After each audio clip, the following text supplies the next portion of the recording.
Hallelujah Lord. सभी लोग sir नीचे झुकाकर परमेश्वर की ओर देखेंगे। Hallelujah Lord. प्रभु हम धन्यवाद करते हैं ये आराधना के समय के लिए। सच में आपकी महिमा उतरी थी प्रभु इस जगह पे। प्रार्थना करते कि जैसे वचन जो आप शेयर करेंगे, मैं तो सिर्फ खड़ी हुई यहाँ पे, पर प्रभु जो आपने बताया है प्रभु पूरी तरह से लोगों तक पहुंचाऊं प्रभु, ताकि उनके जीवन में बदलाव आए। हर एक के जीवन में बदलाव आए। आपके प्रेम को महसूस करें, आपके प्रेम को जाने, आपके बलिदान को जाने प्रभु। क्योंकि ना कि आप चमत्कार करने वाले परमेश्वर हो, पर आप हमारे सच्चे पिता हो। आप हमारे सच्चे पिता हो जिन्होंने हमें सांसें दी है। हालेलुया। जब हम माँ की कोख में थे प्रभु, आपने हमारी रचना की है प्रभु। हम प्रार्थना करते हैं हमारी आत्मिक आंखें खोल दो प्रभु, ताकि आपको देख पाए, एंजल्स को देख पाए, वचन को देख पाए, क्योंकि आपका वचन दो धारी तलवार है प्रभु, और हमारे जीवन में कार्य करे।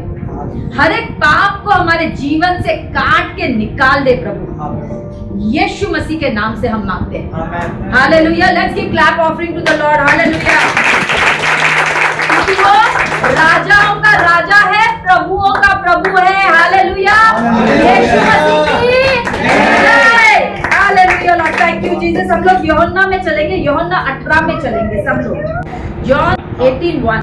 When Jesus had spoken these words, he went out with his disciples over the brook Kidron, where there was a garden which he and his disciples entered. And Judas, who betrayed him, also knew the place, for Jesus often met there with his disciples. Then Judas, having received a detachment of troops and officers from the chief priests and Pharisees, came there with lanterns, torches, and weapons. Jesus, therefore, knowing all things that would come upon him, went forward and said to them, "Whom you are seeking?" They answered him, "Jesus of Nazareth." Jesus said to them, "I am he." And Judas, who betrayed him, also stood with them. Now when he said to them, "I am he," they drew back and fell to the ground. Hallelujah. Read in Hindi. यीशु ये बातें कहकर अपने चेलों के साथ Kidron के नाले के पार गया। वहाँ एक बारी थी जिसमें वह और उसके चेले गए, और उसका पकड़वाने वाला यहूदा मतलब जूडस भी वह जगह जानता था, क्योंकि यीशु अपने चेले के साथ वहां जाया करता था। ठीक है। तब यहूदा विच इज जूडस पलटन और महायाजकों और फरीसियों की ओर से प्यादों को लेकर दीपकों और मशालों के हथियारों को लिए हुए वहां आया। मतलब बैंड ऑफ मैन इंग्लिश में बोला है। Band of man and officers के साथ वहां पे आया, जो चीफ प्रीस्ट से थे, रोमन सोल्जर्स से थे। तब यीशु उन बातों को जो उस पर आने वाली थी जानकर निकला। मतलब उसे पहले से ही मालूम था कि क्या होने वाला है, और उनसे कहने लगा, किसे ढूंढते हो? उन्होंने उसको उत्तर दिया, यीशु नासरी को। यीशु ने उनसे कहा, मैं ही हूं। और उसका पकड़वाने वाला यहूदी भी उनके साथ खड़ा था। उसके यह कहते ही कि मैं ही हूं, वे पीछे हटकर भूमि पर गिर पड़े। तब उसने फिर से उनसे पूछा, तुम किसको ढूंढते हो? वे बोले, यीशु नासरी को। यीशु ने उत्तर दिया, मैं तो तुमसे कह चुका हूं कि मैं ही हूं। यदि मुझे ढूंढते हो तो इन्हें जाने दो। हालेलुया।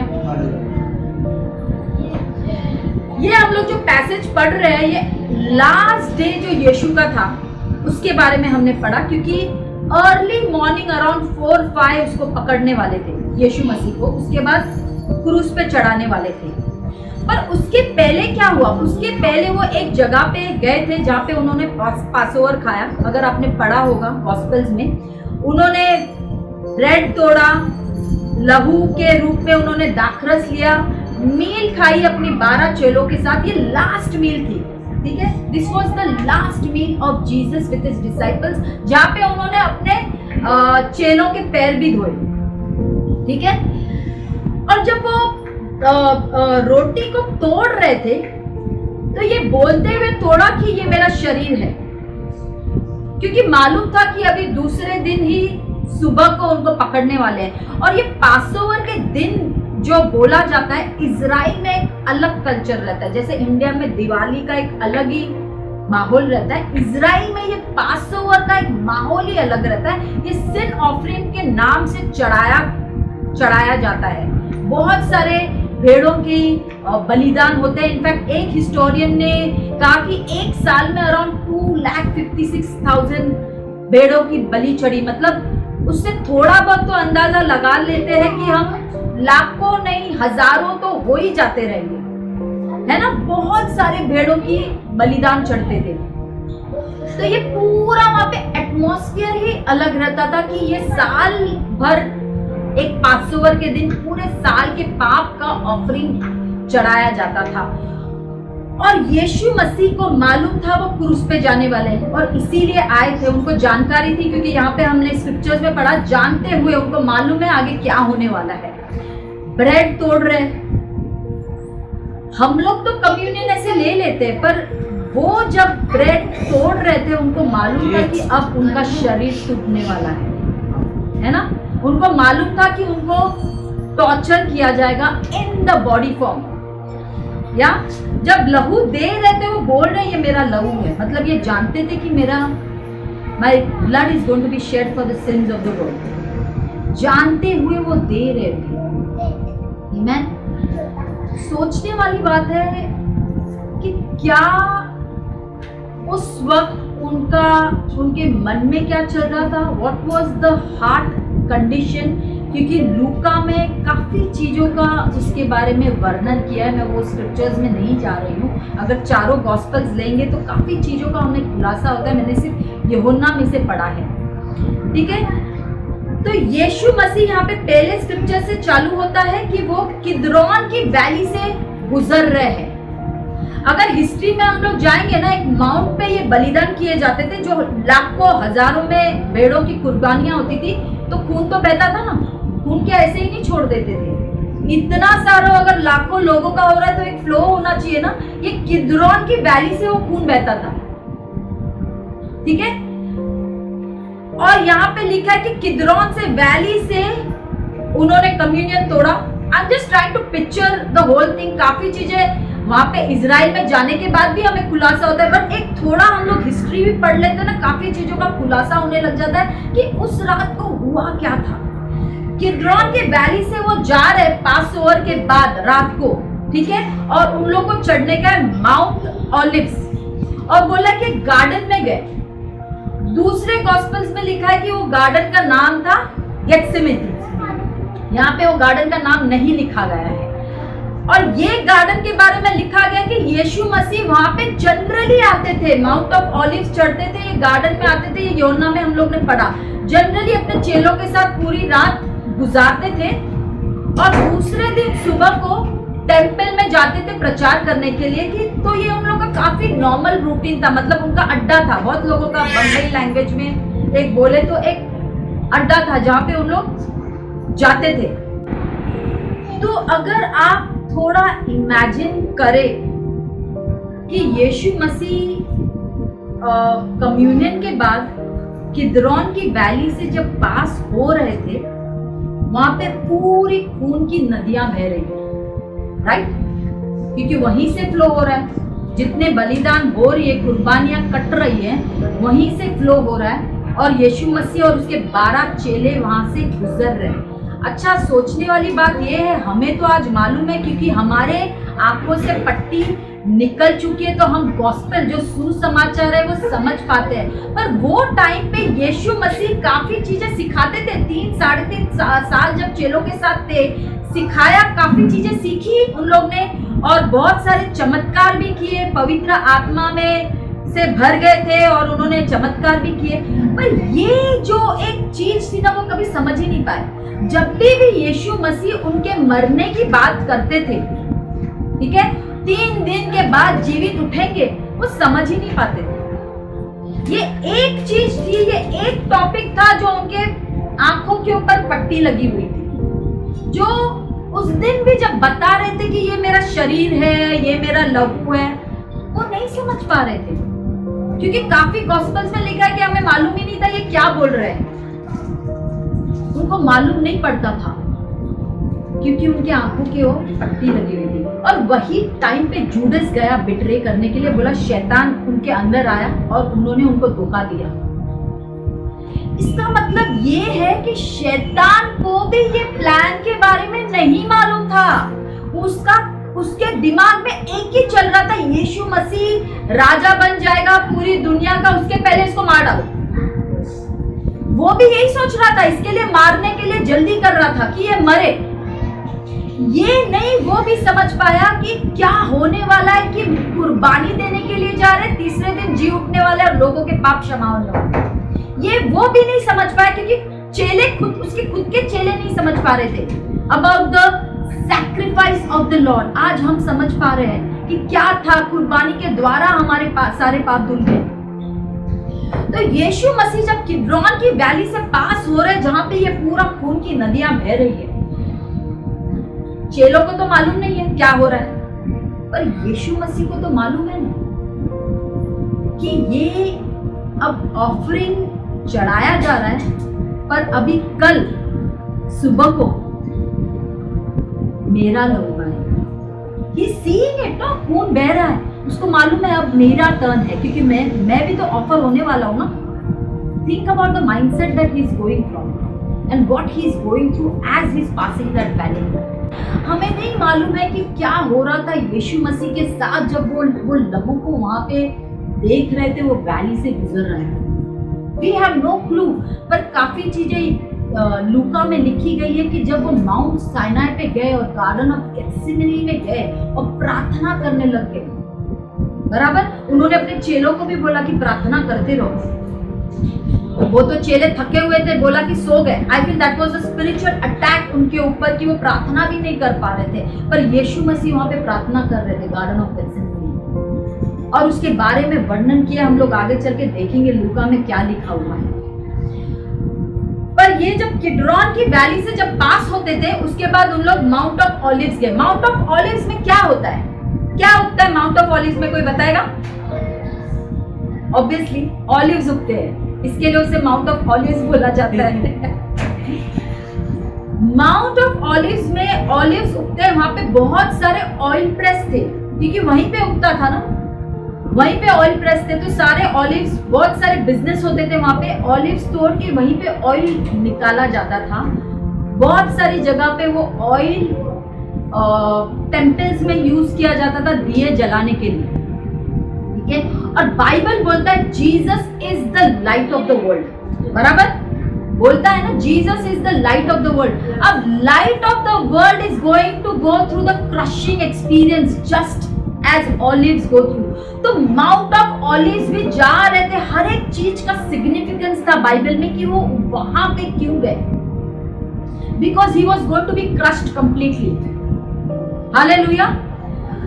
माउंट ऑफ ऑलिव्स जब जा रहे थे कि दूसरे माउंटेन पे जो कुर्बानियां चढ़ा रहे थे, चढ़ावा जा रहा था, वो जला रहे थे, वो स्मोक आ रहा था वहां से, he smelling that smoke. Think about the mindset that Yeshu Masih was going through during that time।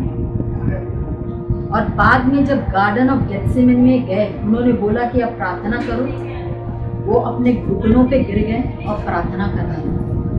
और क्या प्रार्थना कर रहे थे पिता परमेश्वर से? Not my will, but your will be done।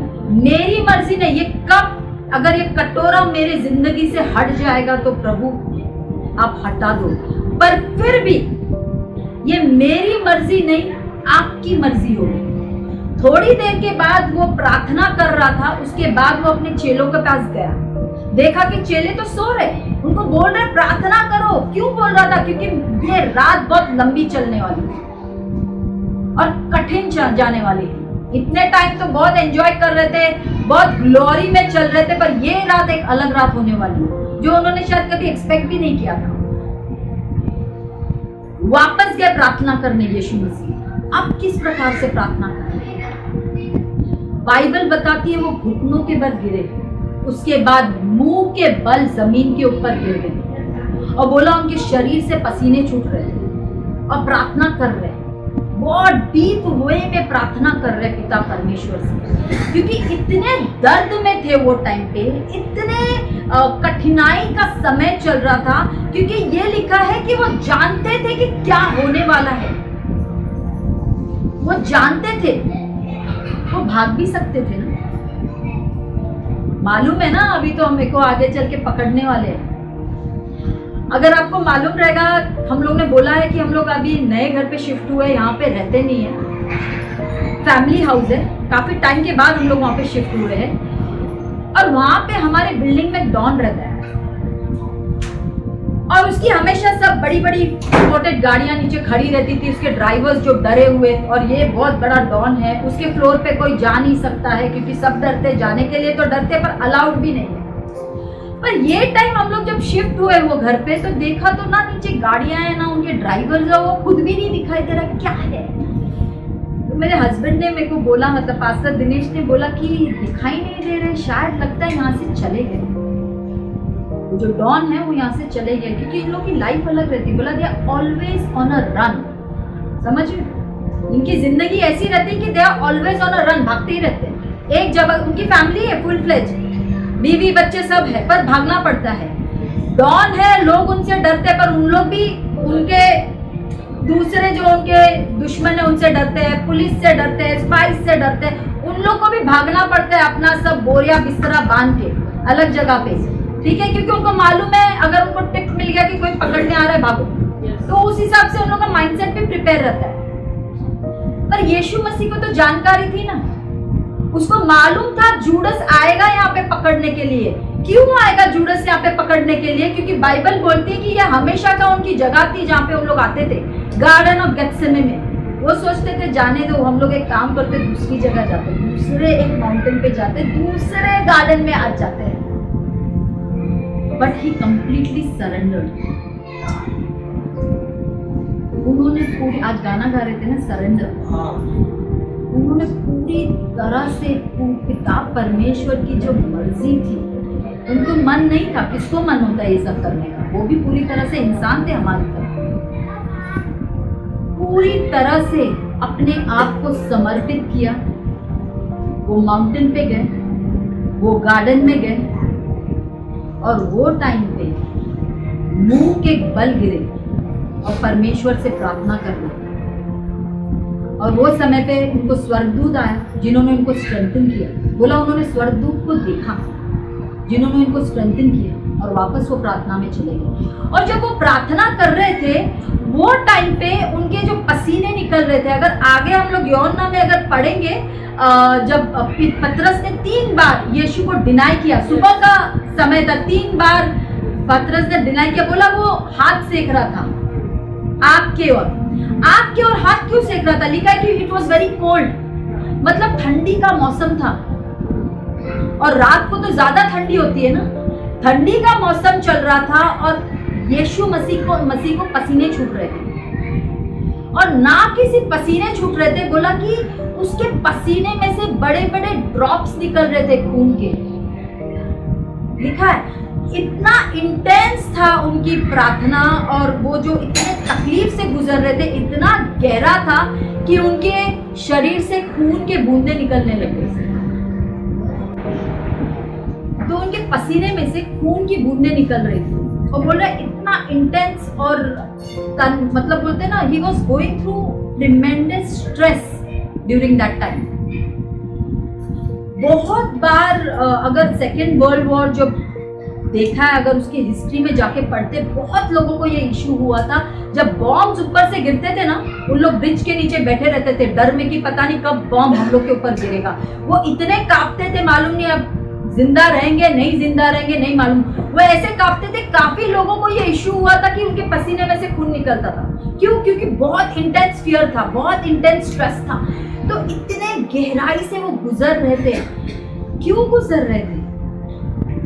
क्योंकि मालूम था पहले तो उनको क्रूस पे चढ़ाया जाएगा, उसके पहले उनको टॉर्चर किया जाएगा, उनको काटा जाएगा जहां से उनका ब्लड निकलेगा, ये सब मालूम था। और एक और चीज उनके साथ होने वाली थी, He was going to become a sin offering for us. मतलब वो खुद पवित्र थे, अब पहली बार वो पाप चखने वाले थे, क्योंकि वो सिन खुद बनने वाले थे। और जब पाप को वो अपने ऊपर लेने वाले थे, वो समय पे पिता परमेश्वर भी अपना मुंह फेरने वाले थे उससे, जो उन्होंने कभी भी एक्सपीरियंस नहीं किया था अपने जीवन में। हमेशा he was in one and unity में थे, पवित्र आत्मा के साथ एकता में। बोला कि जो मेरा पिता बोलता है मैं वो करता हूँ। He was constantly in unity with the Father. अब वो रिश्ता भी टूटने वाला था और दुनिया का पाप उनके ऊपर आने वाला था, जो उन्होंने कभी भी नहीं चखा है, जो उनको मालूम था कि क्या होने वाला है, उनको अंदाजा था। मुझे याद है मैंने एक फ्रेंड को बताया था कि मेरे सास को बेसिकली पार्किंसन है, तो उन्होंने ऑपरेशन किया, ब्रेन का ऑपरेशन किया। तो मेरे फ्रेंड ने बोला कि मेरे ससुर को, मतलब उनके भी कोई रिश्तेदार को ये इशू है, ऑपरेशन करने का है, बेसिकली डॉक्टर्स का दे दो। तो मैंने बताया कि किस प्रकार से ये ऑपरेशन होता है। मैंने बोला ये कोई आसान सा सर्जरी नहीं है, 5 घंटा ऑपरेशन थिएटर में बैठना पड़ता है, एनेस्थेसिया देते हैं और ब्रेन को यहाँ से खोलते हैं और वायर्स डालते हैं और basically patient has to be awake, और वायर्स उस हिसाब से डालते हैं कि बराबर वो पॉइंट पे जाना चाहिए। तो हाथ पैर उनको हिलाने बोलते हैं कि बराबर वो पॉइंट पे जा रहा है कि नहीं। तो पेशेंट को कॉन्शियस रखना पड़ता है वो सर्जरी में, और 5 घंटा चलता है। तो मैंने उनको ये प्रोसेस बताया, मैंने बोला कि प्लीज वो आपके रिश्तेदार है, ऑपरेशन के पहले उनको ये चीज बता देना, ऐसे ही नहीं कि लेके जाना ऑपरेशन थिएटर में। तो उन्होंने मुझसे एक बात बोली, बोला ये सब चीजें कभी भी पेशेंट को नहीं बोली, क्योंकि अगर मैं ये चीज उनको बताऊंगा तो वो कभी जाएंगे ही नहीं ऑपरेशन थिएटर में। जाएगा क्या कोई? वो अंदर घुसेगा ही नहीं, वो बोलेगा मेरे को करने का ही नहीं है ये ऐसा टाइप का ऑपरेशन। बोले ये इन्फॉर्मेशन कभी भी पेशेंट को नहीं दी जाती है, थोड़ा बहुत उनको ज्ञान दो, बाकी डाल दो ऑपरेशन थिएटर में। हाँ, पर सच्ची बात है ना, पते की बात बोली है। पर यहाँ पे तो Jesus knew it all, he knew it all. तभी भी उन्होंने सरेंडर किया पिता परमेश्वर को। और सच में बोल रही, बहुत बार हमारे जीवन में भी ऐसा समय आता है, He was in the night time, जब प्रार्थना कर रहे थे, ऐसा समय सबके जीवन में आता है जब एक हम लोग अंधेरी रात से गुजरते हैं, अकेले रहते हैं, क्योंकि वो टाइम पे शिष्य भी नहीं थे, उनके चेले भी नहीं थे, अकेले रहते हैं, हमें मालूम नहीं करना क्या है। ऐसे किसी सबके जीवन में दौर आते हैं जब हम ऐसे दुविधा में पड़ते हैं कि प्रभु के वचन पे चलना है, प्रभु की मर्जी पे चलना है या भागना है। भागने का ऑप्शन तो सबके पास होता है, नहीं करने का ऑप्शन सबके पास होता है, पर सब ये दौर से गुजरते हैं कि माई विल और हिज विल। और हर एक के जिंदगी में ऐसा दौर आता है जब हम अकेले रहते हैं, एक डार्कनेस के थ्रू गुजरते हैं या एक ट्रायल के थ्रू गुजरते हैं, जब कोई काम नहीं आता है, कोई मदद नहीं कर सकता है, तब क्या करते हैं? यीशु मसीह ने क्या किया? That is he the best example. मतलब ये जब मैं पढ़ रही थी, मैं भी वो दौर से गुजर रही थी कि प्रभु क्या करूं, मेरी मर्जी की आपकी मर्जी। लिटरली प्रभु मुझसे बात कर रहा था कि वो समय पे जब तुम अंधेरी रात से गुजर रहे हो, वो समय पे तुम क्या करते हो। बहुत ही इजी है to get into flashy things, मतलब टीवी देखना शुरू करो, इग्नोर करो प्रॉब्लम्स को, या कोई और वर्ल्डली चीजों में चले जाओ। बहुत ही टेम्पटेशन आता है लोगों के जीवन में, हमारे जीवन में भी ऐसे टाइम पे जब बहुत कठिन समय आता है। अच्छा समय आता है तो सब बोलते हैं प्रेज द लॉर्ड, हालेलुया, अरे वाह बहुत अच्छा है। और कठिन समय जब आता है, क्या वो समय हम प्रभु का हाथ पकड़ते हैं? बहुत बार हमें उसकी उपस्थिति भी महसूस नहीं होती है, इतना स्ट्रेस रहता है। बराबर बोलते हैं हमें वचन पढ़ने का मन नहीं होता, स्ट्रेस इतना है, इतनी तकलीफ भी चल रही है, ये बीमारियां भी आ गई है, ये कर्जे भी आ गए हैं, नौकरी भी नहीं है, बेटी का ऐसा हो रहा है, बेटे का ऐसा हो रहा है, सबकी अलग अलग प्रॉब्लम्स है। पर वो समय में हमारा एटीट्यूड कैसा रहना चाहिए, हमें क्या करना चाहिए। And I feel Jesus is the best example for us. उसने क्या किया, उसे मालूम था पिता परमेश्वर तो उसका हाथ भी छूटने वाला है ये टाइम पे। वो टाइम पे उसने क्या किया, मुंह के बल गिरा। He was face down on the ground, praying to the Father. और क्या वो दौर गुजर गया उसके जीवन से जब प्रार्थना कर रहे थे? नहीं। हम लोग बोलते ना प्रार्थना कर रहे, कुछ चेंज नहीं हो रहा। पर क्या हुआ?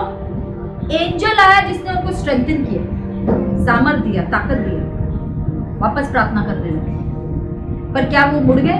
बोला अरे ये तो अभी तक कुछ हो नहीं रहा है, अभी तक पसीने इस तरह से छूट रहे। उसके बाद उन्होंने क्या किया? उठे, बोला अब समय आ गया। चेलों को बोला चलो, क्योंकि उनको मालूम था आ रहा है। और यहाँ पे लिखा है जूडस बैंड ऑफ मेन के साथ आया। मैं तो इतने समय एक्चुअली जानती भी नहीं थी बैंड ऑफ मेन क्या होता है। जब मैंने एक्चुअली ये पूरा पैसेज पढ़ती गई, गूगल करती गई कि क्या होता है ये चीज, मैं समझी थी कि 4-5 लोग आए थे टॉर्चेस वॉर्चेस लेके, और जो चीफ प्रीस्ट थे, जो वहाँ के टेम्पल्स में जो काम करते हैं, उनके जो नौकर थे, सेवक थे, उन लोग टॉर्चेस लेके आए थे, और थोड़े एक तो रोमन सोल्जर्स आए थे। पर मैंने जब गूगल किया बैंड ऑफ मेन क्या होता है, 600 लोग, 600 से 900 लोग, इतने सारे सोल्जर्स आए थे उस दिन रात को। उसके अलावा हाई प्रीस्ट के सेवक, इतने सारे लोग सिर्फ एक आदमी को पकड़ने आए थे, एक आदमी को पकड़ने। और रोमन सोल्जर वो जमाने में आपको मालूम होगा कि उन लोग टैक्स कलेक्ट करते थे। रोमन्स ने चालू किया था टैक्स कलेक्ट करना। टैक्स किस तरह से कलेक्ट करते थे? पावर के थ्रू। उनकी आर्मी पूरी दुनिया में बेस्ट मानी जाती थी, तो उनके जो सोल्जर्स थे और आर्मी थी सबसे वेल ट्रेन थी पूरी दुनिया में वो टाइम पे।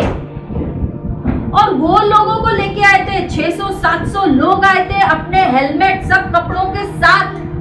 बाकी जो सेवक आए थे टॉर्चेस वॉचेस लैंटर्न्स और जूडस, इतने सारे लोग एक आदमी को पकड़ने। क्योंकि शायद जो चीफ प्रीस्ट थे उन लोग ने भी तो सुना था ना ये 3.5 साल में यीशु ने किया क्या था। हम लोग ने तो पूरी बाइबल में लास्ट का पैसेज में लिखा हुआ है कि यीशु की कुर्बानी हुई, पर अगर 4 गॉस्पेल्स पढ़ते हैं, स्टार्टिंग से शुरू करते हैं एंड तक, तो बताया है कि यीशु मसीह ने किया क्या था 3.5 साल। मुर्दों को जिंदा किया, शैतानों को निकाला, अंधों को आंखें दिलाई, बहरे सुनने लग गए, लंगड़े चंगे हो गए, जिनको कोढ़ था वो चंगे हो गए, जिसके अंदर लीजन्स थे, डीमंस, वो चंगे हो गए। ना कि वो किया, उन्होंने फूड को मल्टीप्लाई किया, 5000 लोगों को खिलाया 2 बार, 1 बार भी नहीं। हालेलुया। वो पानी पे चले, स्टॉर्म को रोका, किए ना बहुत चमत्कार। इनफैक्ट ये थोड़े चमत्कार है जो लिखे गए, बाइबल बोलती है, योहन्ना ने तो लिखा है कि इतने चमत्कार किए कि पूरे बुक भी, किताबें लिख देंगे पर वो खत्म नहीं होंगी। ये उन्होंने सुने थे। चीफ प्रीस्ट जिन्होंने ये सोल्जर्स भेजे, उनको मालूम था उन्होंने चमत्कार किए। और लास्ट चमत्कार कब हुआ? जब पतरस ने उसका कान काटा। आगे अगर पढ़ेंगे, पतरस ने, एक सर्वेंट आया था जो टॉर्च लेके बैठा था, मैल्किस, वो बोला चीफ प्रीस्ट का सर्वेंट था, सेवक था, उसके कान काटे। सोचने वाली बात है, उसके कान कैसे काटे? क्योंकि उन लोग तो सारे हेलमेट्स के साथ थे ना। मतलब ये सेवक कोई हेलमेट या कोई, उसने कोई ऐसे कपड़े नहीं पहने थे सोल्जर्स के। वो सोल्जर नहीं था, वो सेवक था, सिर्फ वो टॉर्च बेरर था। उसका पतरस ने कान काटा, जो स्वॉर्ड से, जो चीफ प्रीस्ट का सेवक था, मैल्किस उसका नाम दिया गया है। आई बिलीव वो सेव हुआ रहेगा, इसके लिए शायद उसका नाम भी डाला गया है। और क्या चमत्कार किया? जैसे ही कान काटा, रात का समय था, अगर आप सोचोगे टॉर्चेस तो थे पर कोई कान नहीं ढूंढने बैठा था वहां पे। कान कटा है, कहां चला गया मालूम नहीं, चलो ढूंढते हैं। लिखा है कि उन्होंने सिर्फ हाथ रखा यीशु ने और उनका कान आ गया। Hallelujah, hallelujah. It was a creative miracle which was done on that day. That was the last miracle before, मतलब क्रूसीफाई होने वाले यीशु मसीह ने वो भी चमत्कार किया वहां पे। हालेलुया। ये न्यूज तो गई होगी ना कि कान काटा, एक क्रिएटिव नया कान आ गया मेरा। हाँ, वही जो चीफ प्रीस्ट फरीसीज थे उनको जाके तो ये न्यूज तो दी होगी। उन्होंने ये भी चमत्कार किया। हालेलुया। उसके बाद क्या हुआ? उसके बाद हम लोग ने पढ़ा यीशु ने क्या बोला जब आए उन लोग, वो खुद आगे गया। वो खुद आगे इसके लिए गया क्योंकि उनको नहीं चाहिए था कि उनके चेलों के साथ कुछ भी हो। चेलों को पीछे रखा। He was a true shepherd.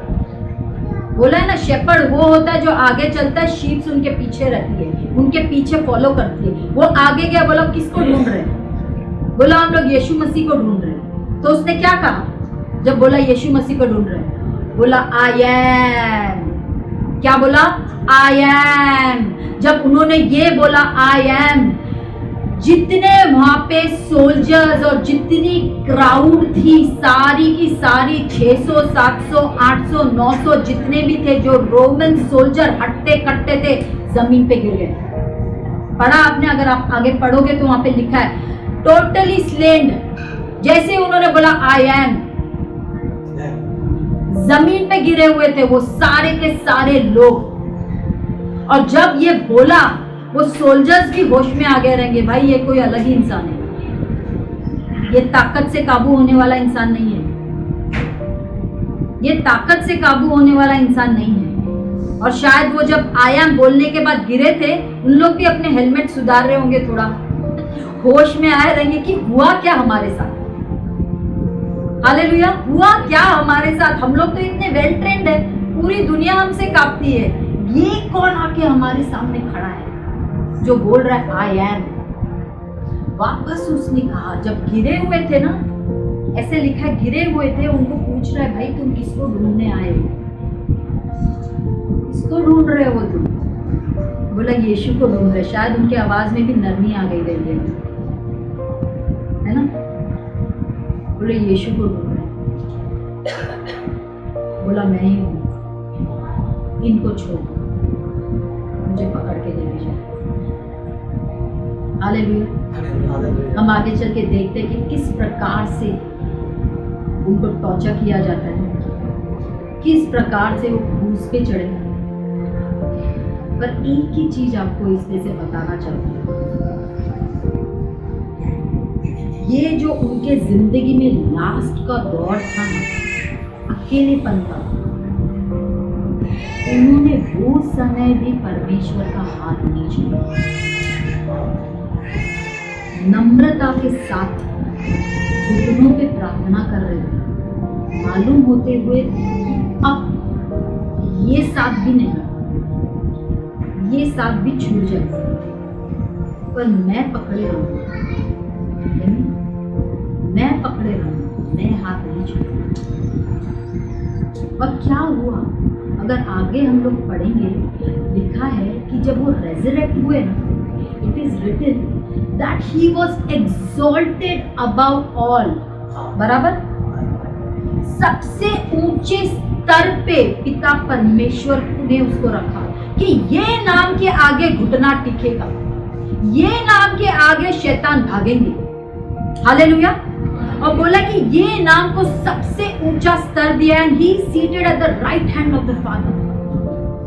शायद ये बात भी यीशु को मालूम थी कि पिता परमेश्वर मुझे रिवॉर्ड करेगा, पर उनका इंटेंशन क्या था? जब क्रूस पे जा रहे थे, वो ये सोचे थे अरे वाह, मेरे को तो बहुत बड़ी पदवी मिलेगी, मैं क्रूस पे जाऊंगा, मैं कुर्बानी दूंगा, मैं सैक्रिफाइस दूंगा, बहुत बड़ी पदवी मिलेगी। क्या उनका ये इंटेंशन था?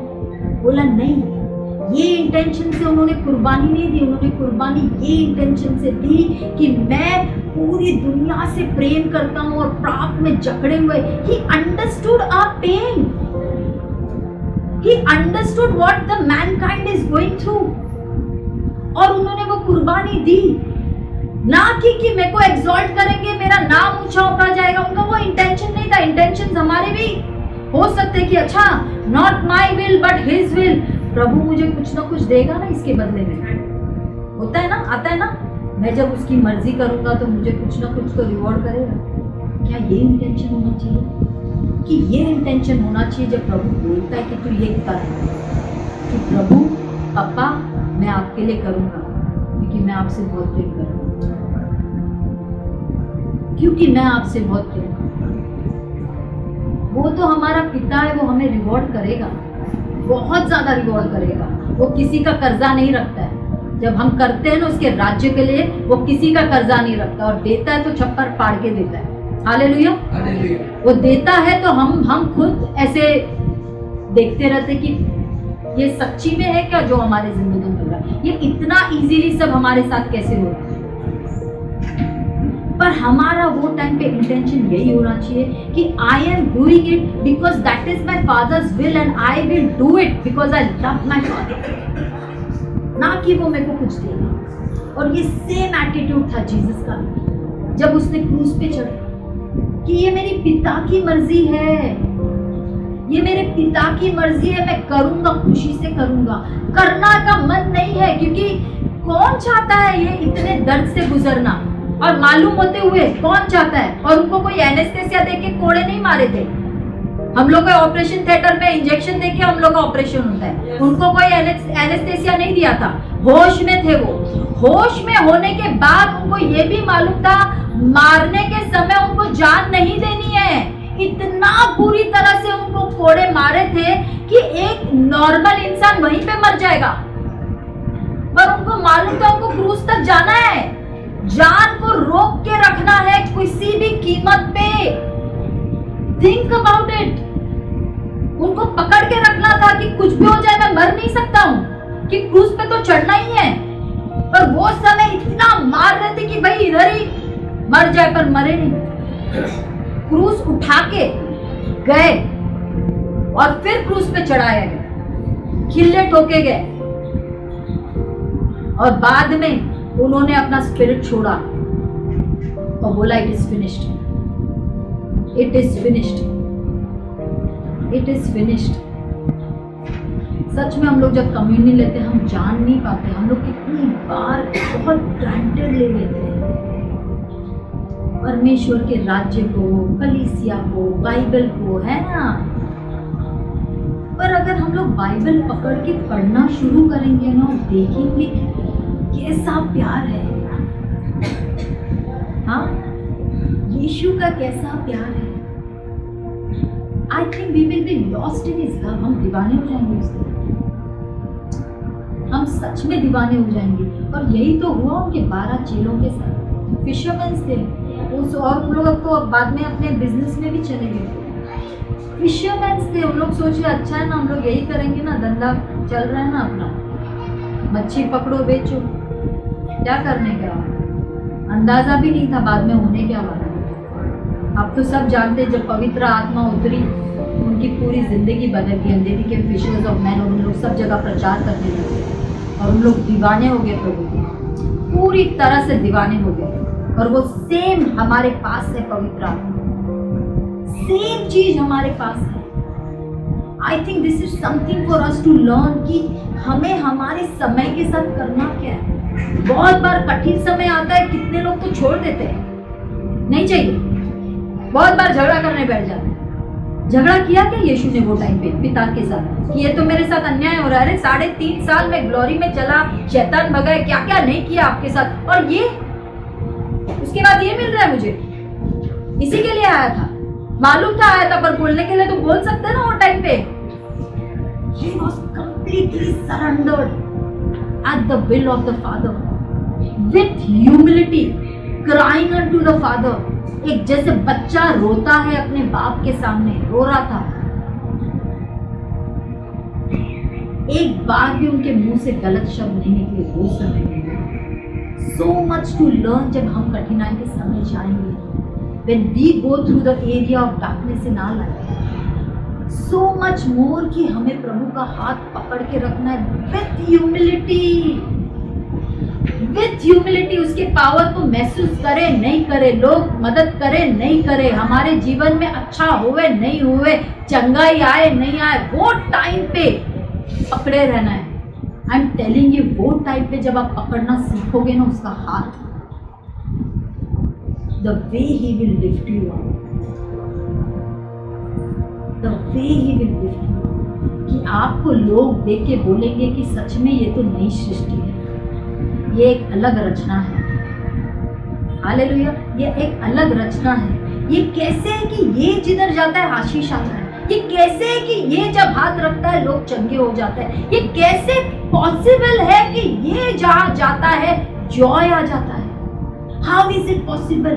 क्योंकि हम अलग रचना है। We are born again. हम लोग कौन है? हम लोग एक नई सृष्टि है। We are born again. Hallelujah. हम लोग का एक नया जन्म हुआ है आत्मा में, क्योंकि उसके बलिदान के वजह से, और वो हमारा एक बेस्ट उदाहरण है, बेस्ट एग्जाम्पल है। हमें उसका हाथ पकड़े रहना है, अच्छे समय, बुरे समय, deep valley, mountain experience, all times we have to hold him. Not my will but his will. सब बोलेंगे नॉट माय विल, ना कि मेरी मर्जी, पिता परमेश्वर पर तेरी मर्जी होगी। सब मिलके बोलेंगे मेरे साथ, ना कि मेरी मर्जी पिता परमेश्वर, बट तेरी मर्जी होवे मेरे जीवन में। हालेलुया। वन मोर टाइम, ना कि मेरी मर्जी होवे पिता परमेश्वर, पर तेरी मर्जी होवे पिता परमेश्वर। हर एक समय प्रभु, हर एक समय प्रभु। Hallelujah, hallelujah, hallelujah. धन्यवाद करते हैं पिता परमेश्वर आपके वचन के लिए। Thank you Lord, thank you Jesus. I praise you Holi spirit. I give you all the glory, I give you all the glory Lord. Hallelujah Lord, thank you so much.